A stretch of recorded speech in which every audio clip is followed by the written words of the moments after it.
Le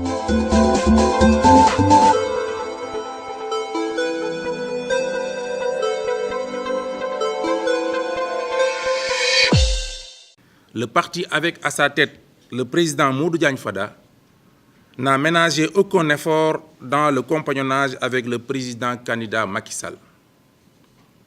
Faudrait-il le rappeler?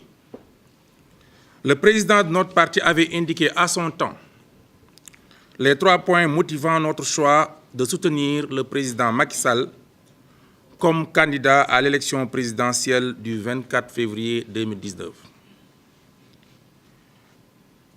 Il s'agit d'une convergence idéologique car appartenant à la grande famille libérale, d'une convergence programmatique parce qu'ayant la même vision du développement économique, social et culturel du pays. À ce titre, le Premier ministre Mohamed Boun Abdallah Dionne a présidé le 23 décembre passé le séminaire des cadres du parti sur les contributions de LDR Yeesal au programme de gouvernement 2019-2024 du président Macky Sall.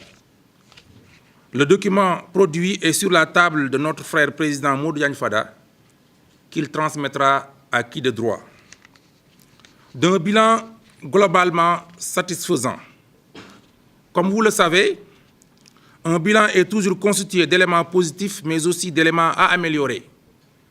Cependant, le bilan du président Macky Sall est très satisfaisant, voire exceptionnel, comme en atteste la série d'inaugurations d'infrastructures routières, autoroutières, aéroportières et ferroviaires.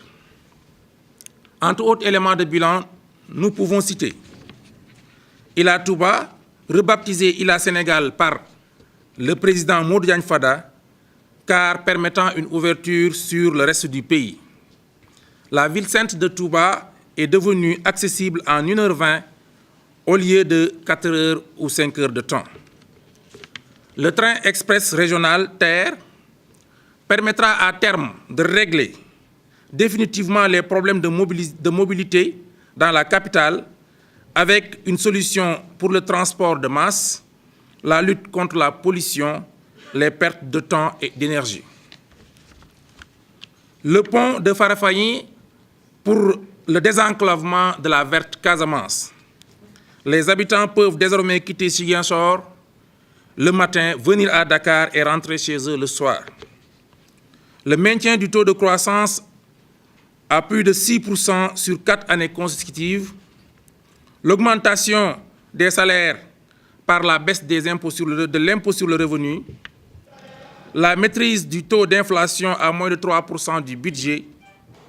Dans le domaine de l'éducation, l'ouverture le 4 février prochain de l'université El Hadj Ibrahima Niass de Kaolack, la baisse du prix des tickets de restauration des étudiants et l'augmentation des bourses sont autant de réalisations qui viennent soulager la souffrance endémique du peuple estudiantin. Le PUDC vient de réduire les équidistances entre les forages dans la zone sylvopastorale du Ferlo de 30 km à 5, permettant ainsi une sédentarisation des éleveurs transhumants. Une production et une distribution très satisfaisante de l'électricité avec l'introduction du mix énergétique sont autant de réalisations qui nous confortent et nous réconfortent dans notre choix. Par ailleurs, le Sénégal vient de connaître les 5 candidats retenus provisoirement qui vont concourir à la magistrature suprême le 24 février 2019. Cette élection présidentielle coïncide avec l'institutionnalisation de la loi sur le parrainage, exigeant aux candidats à la candidature un nombre de parrains variant de 0,8 à 1% des électeurs régulièrement inscrits sur le fichier électoral. Cette loi a permis aujourd'hui de rationaliser les candidats à l'élection présidentielle et peut-être finira par rationaliser les partis politiques estimés aujourd'hui à environ 400. La Fédération des cadres réformateurs salue le travail accompli par le Conseil constitutionnel demande aux candidats recalés et à l'opposition dans sa globalité de savoir raison garder et condamne avec fermeté toute forme de violence verbale ou physique. La FCR dénonce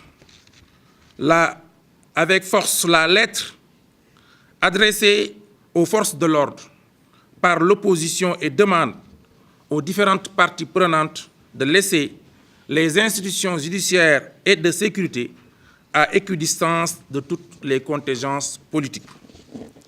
La FCR demande au candidat Sonko d'éclairer la lanterne des Sénégalais sur les accusations graves de troc foncier et exige du Conseil constitutionnel à tenir compte des velléités d'escroquerie, de conflits d'intérêts et de délits d'initiés qui lui sont reprochés. La FCR demande à tous les cadres du parti d'essaimer les comités électoraux de leurs bases respectives, d'aider et d'encadrer les militants de la grande majorité présidentielle durant les opérations électorales.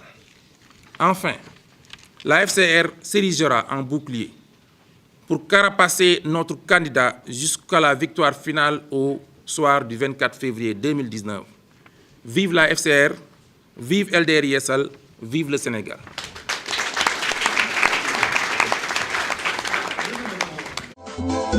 Thank you.